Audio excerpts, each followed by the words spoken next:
This is Energy of Business Moments with Michael Sipe, the show that takes you around the world to share interviews with some of the most successful and relevant people on the planet. Hear their stories and get the most important business lessons they have learned on their road to success, and get exclusive advice on how to implement their business success into your life and business. Energy of Business Moments is brought to you by the Strategic Advisor Board and your host, Michael Sipe.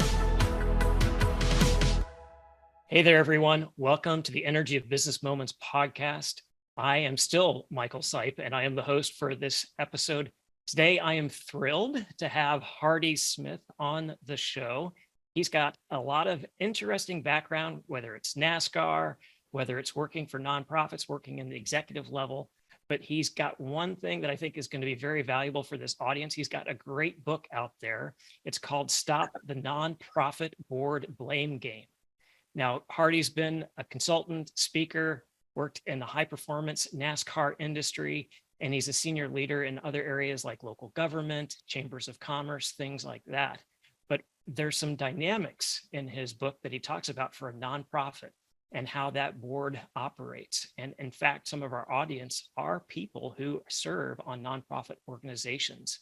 So Hardy, I am thrilled to have you here on the show, obviously. Welcome. Michael, thank you so very much. And I totally resonate with your energy theme. And being with a NASCAR background, high performance world and NASCAR racing, I can certainly feel the energy or lack of around board situations. And I look forward to getting into that with you. Thank you. Yeah, great. Well, tell us a little bit about you and your background, and then what led you to write the book. Michael, thank you. I get asked quite often about from NASCAR to nonprofits. You know, how in the world, how did that all happen? Michael, I worked in that high performance world of NASCAR racing for over 30 years. Tremendous experience. I worked nationwide. I was not a driver, by the way. So I was in the business of the business. My one or two sentence job mandate was to identify potential problems and make sure they didn't happen. If for some reason I slipped up and something fell through the cracks, I was supposed to fix it in a hurry. And at the same time, look for opportunities and make potential opportunities happen.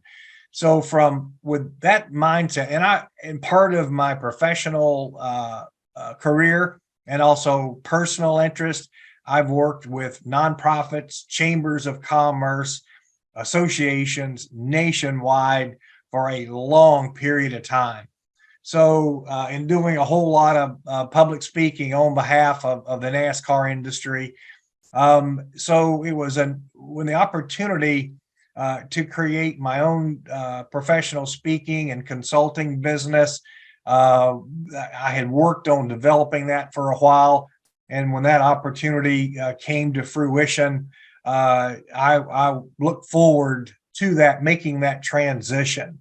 So what I do, not being a nonprofit professional, I'm not a nonprofit lifer, although I've volunteered and worked as a consultant. I bring a different mindset. I bring the NASCAR mindset that I was trained in. So what is it that I do differently? Well, I challenge. I don't accept anything for face value. I'm always questioning. It's just like the crew chiefs now, and we're in Speed Week's time in Daytona Beach. So first place car that wins, they're going to tear that car down nut by nut, bolt by bolt. They want to find out why they won so they can do it again. And then if you finish second through last, they tear that car down because they want to find out why they didn't win and make sure they avoid that.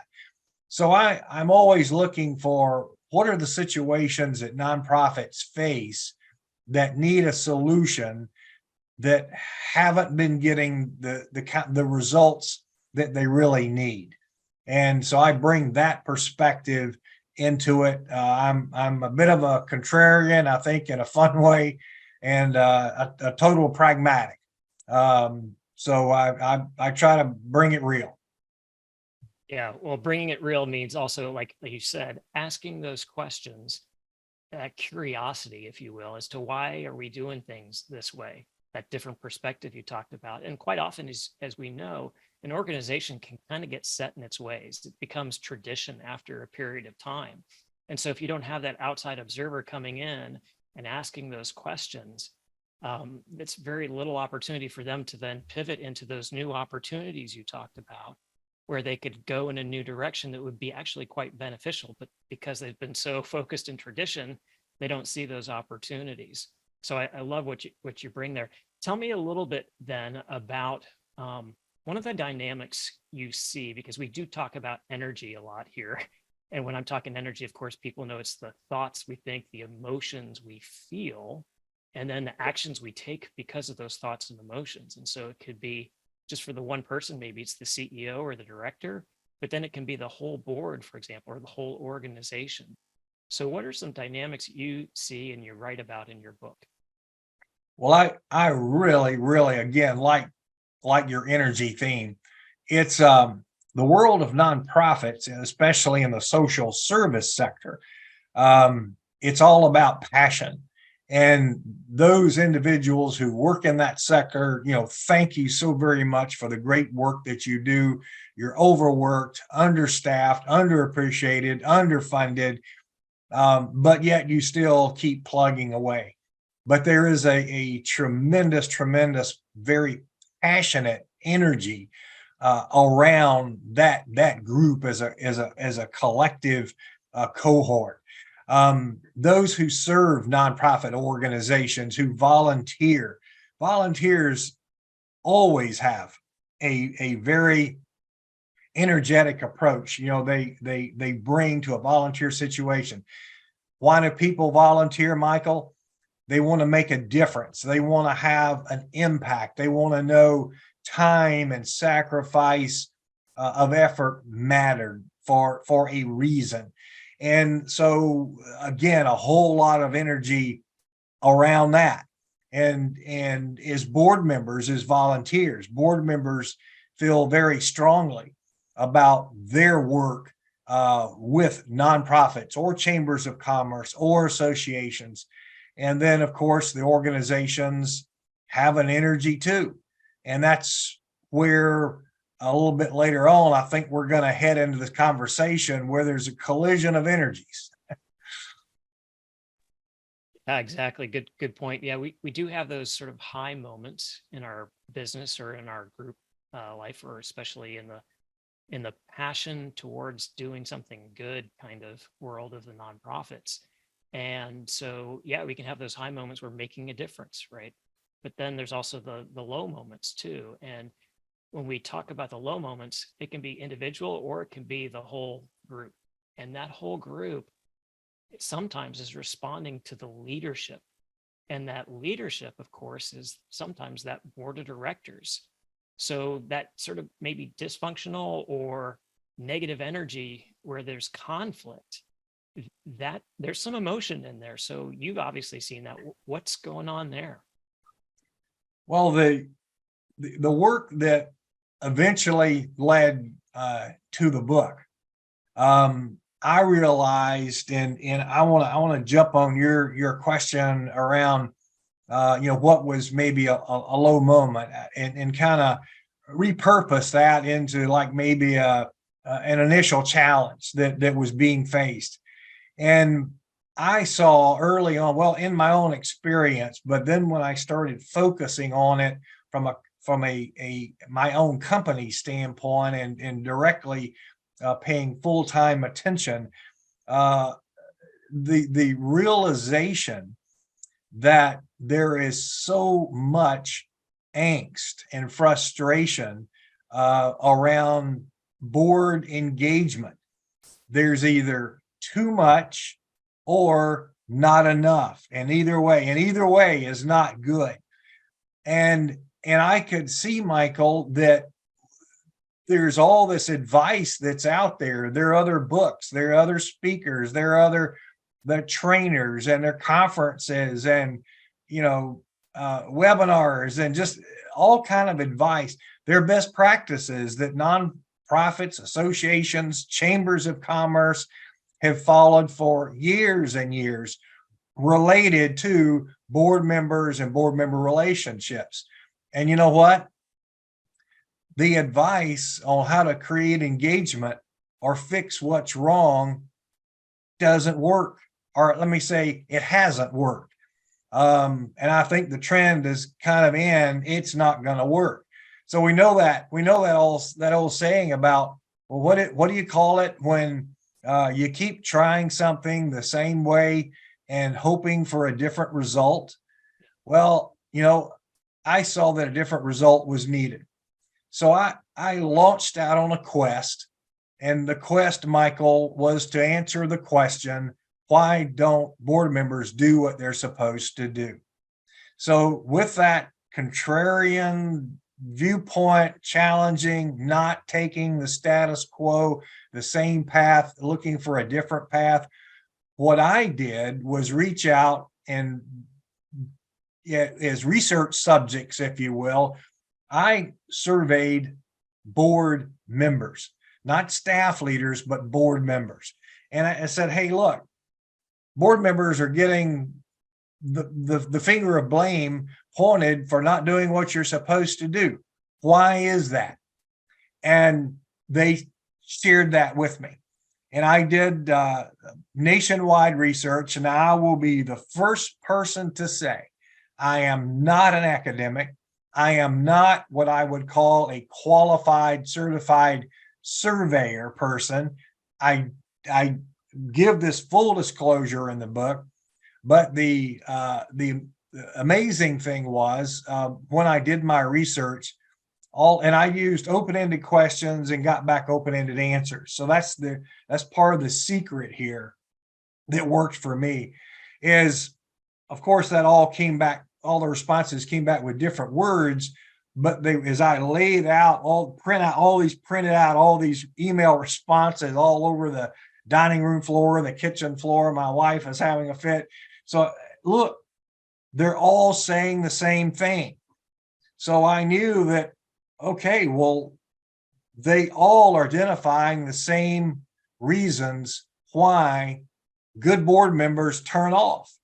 And so that that inspired me to continue the quest that ultimately led to the publishing of the writing and the publishing of the book. And the big reveal that the research showed me was that the nonprofit leaders are pointing that finger of blame to their volunteer board members.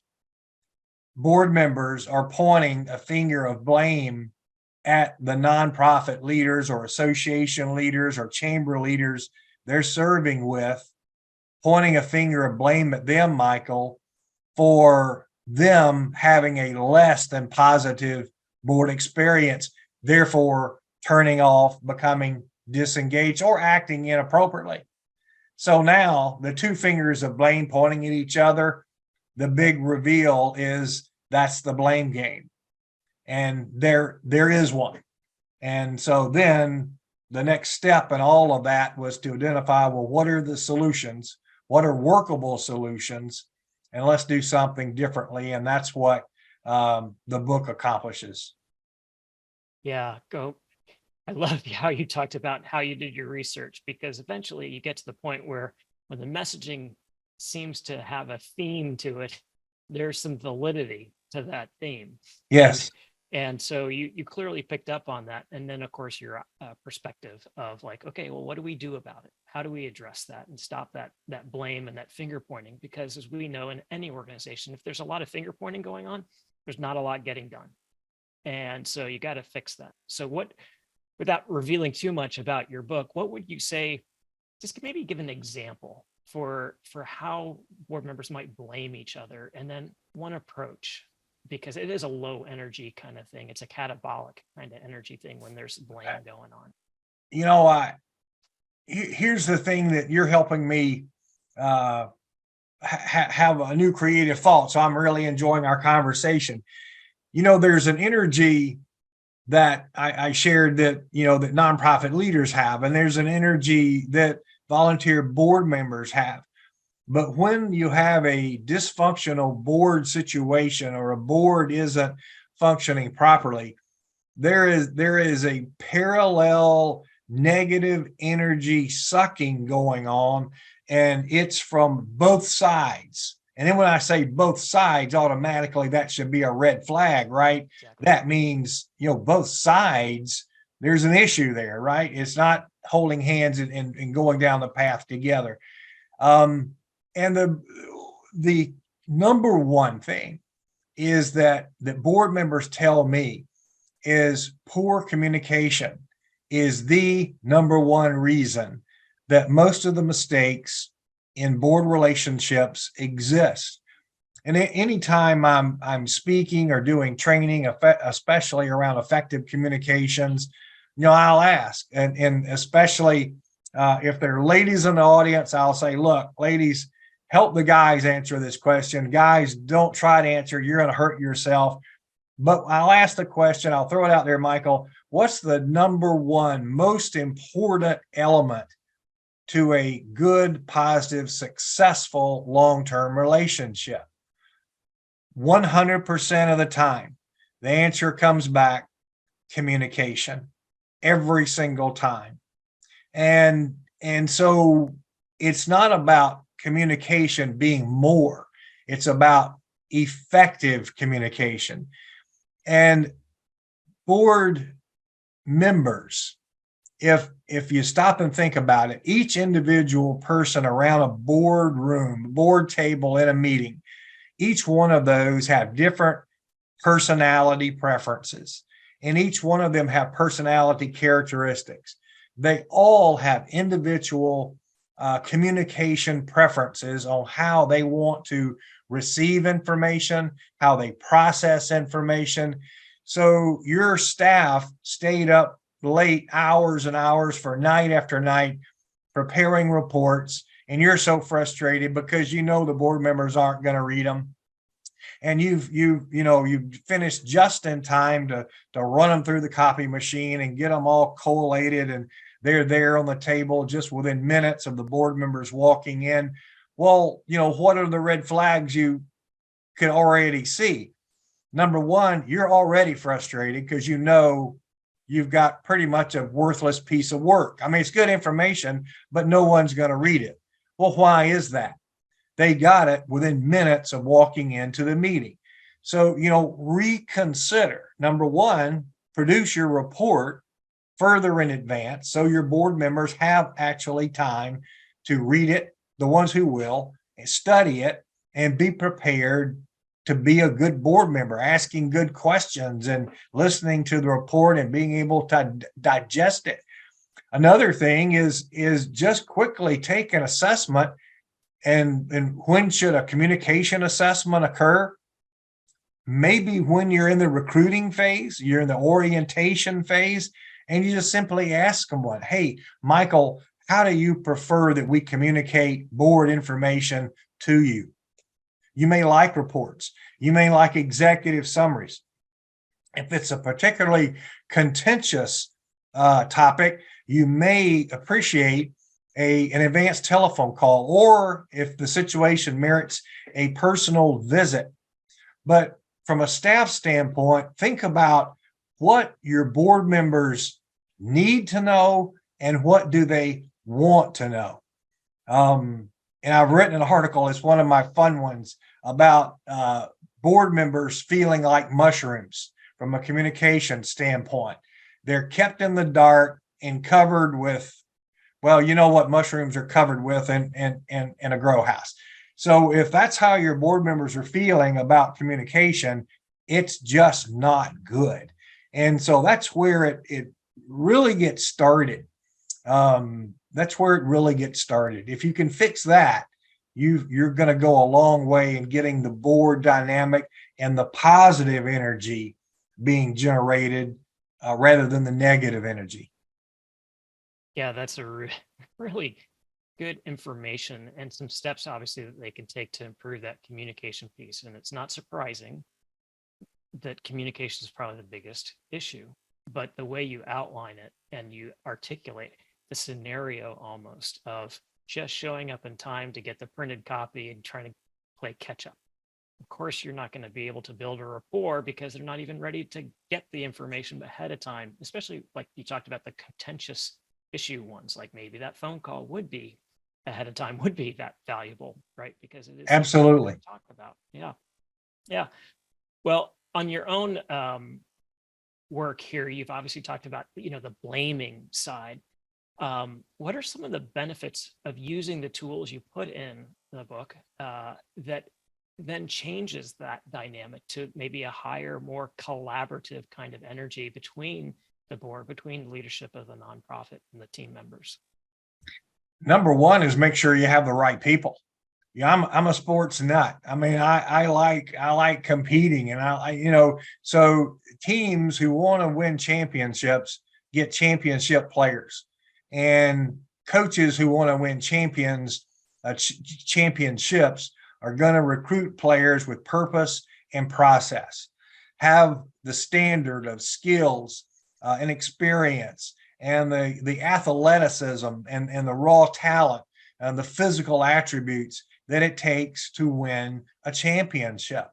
So, I coached a youth league basketball team. We had middle school boys for a few years, a lot of fun. We did a little bit of travel. We weren't prima donnas. We were just good kids with good parents who wanted to be involved, and we learned a little bit about basketball and teamwork and a lot of other life lessons, probably more important than basketball.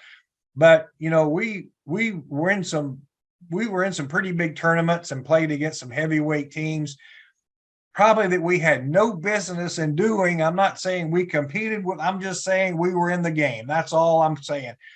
But Michael, what we saw, we actually, in the sixth grade, we had players who were being scouted by Division I top level basketball teams, and even, listen to this, NBA scouts.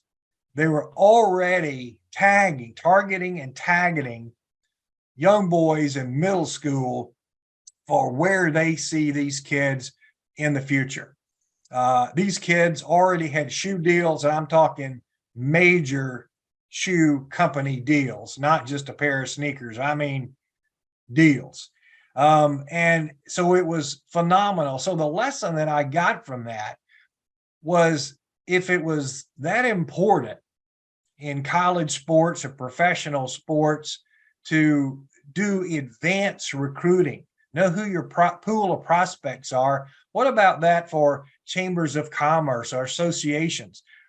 Shouldn't you be thinking in advance of who your potential board members might be for the future? Even go so far as to, wow, this person isn't even a part of our organization, but they could be a great future board member. We should put him on our recruitment push to get them involved.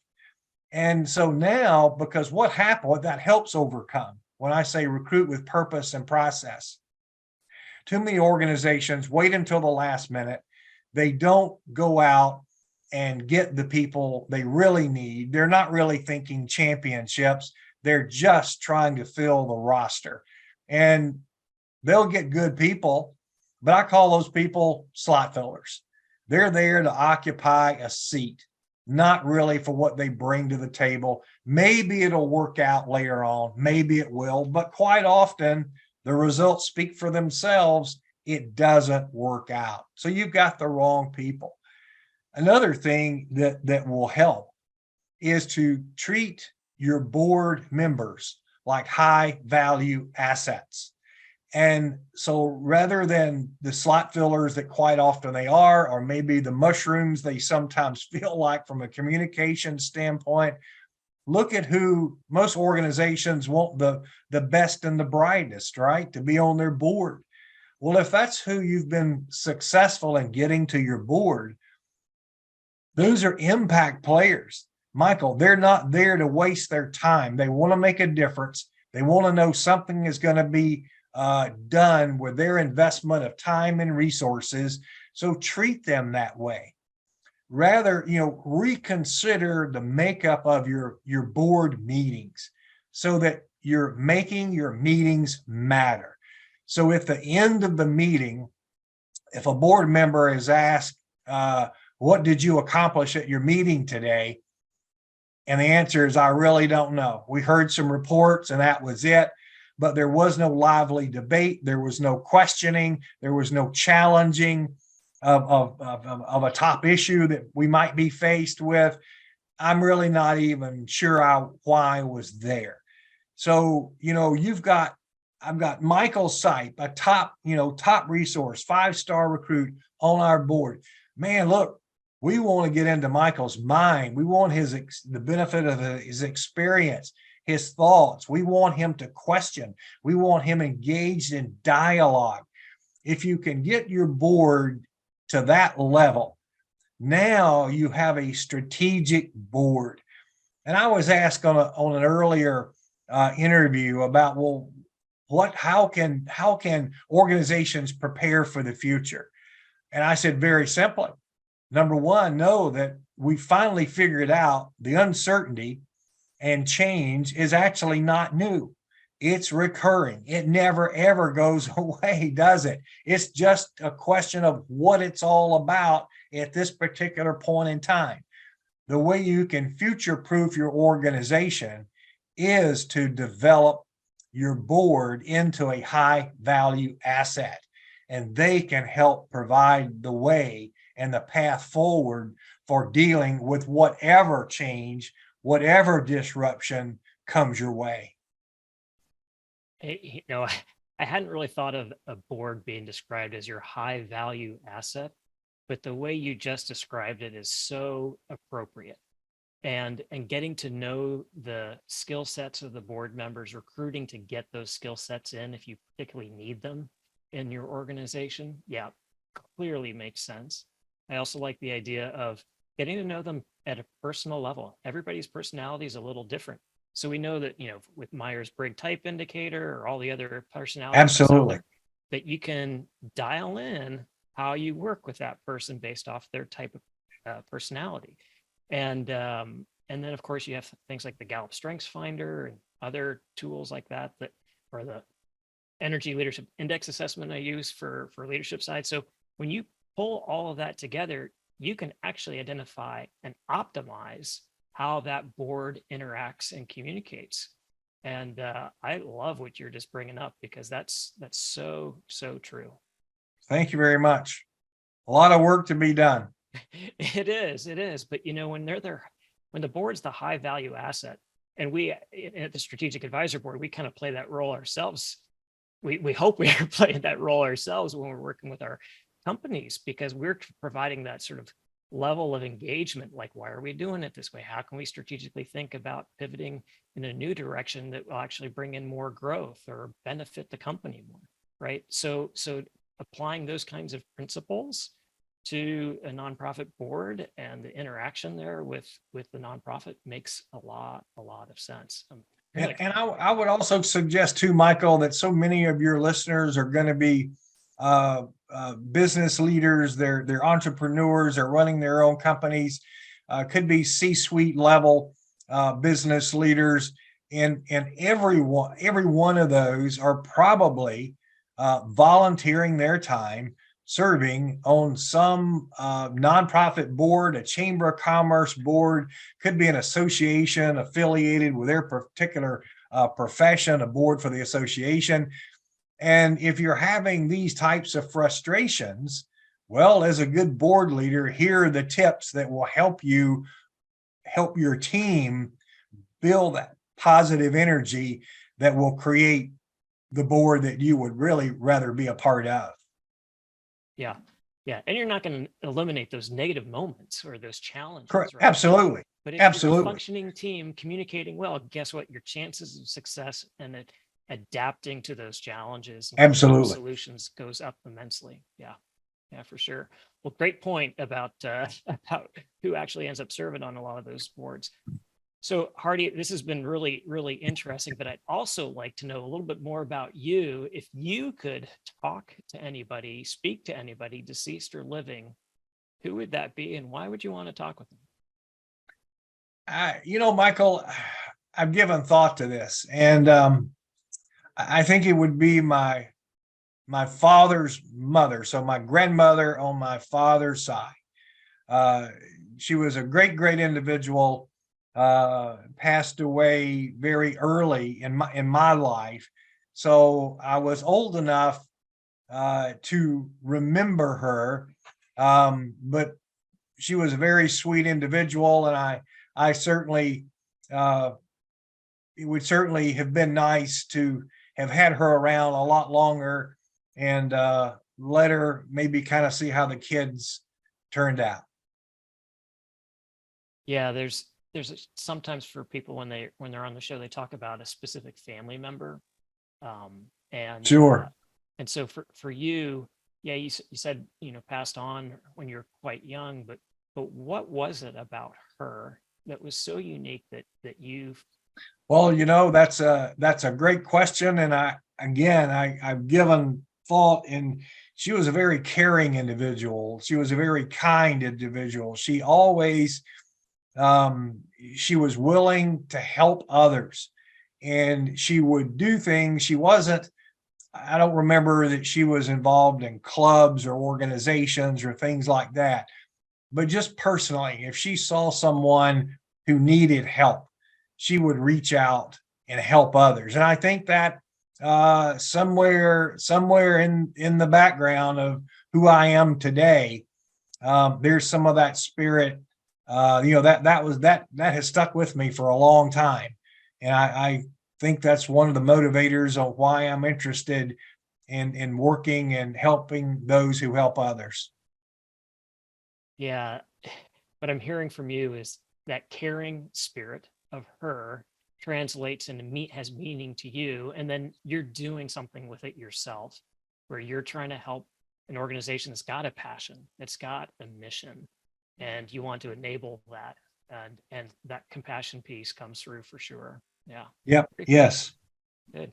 Well, Hardy, I obviously enjoyed having a great conversation with you today. If people want to get a hold of you or get more about your book or website or your services, how can they reach you or do that? Thank you very much, Michael. I'm really easy to find. The website is hardysmith.com. And my email is hardy@hardysmith.com. And you can get the book on the website. You can get the book on Amazon, and Amazon's running a discounted price right now, by the way. So grab a copy there. It's both in the Kindle version and the print version on Amazon. Awesome. That's great. Well, Hardy, again, thanks again for being on the show. Enjoyed having you here and wish you the best and success. And I'm looking forward to hearing about who you're helping out next. Michael, thank you so very much. And thank you to your audience for listening in and watching today. Thank you. Thanks for listening to Energy of Business Moments with your host, Michael Sipe. Please leave your feedback and visit strategicadvisorboard.com to get the latest and greatest business advisement on the planet. Follow us on social media for updates, and we will see you on the next episode.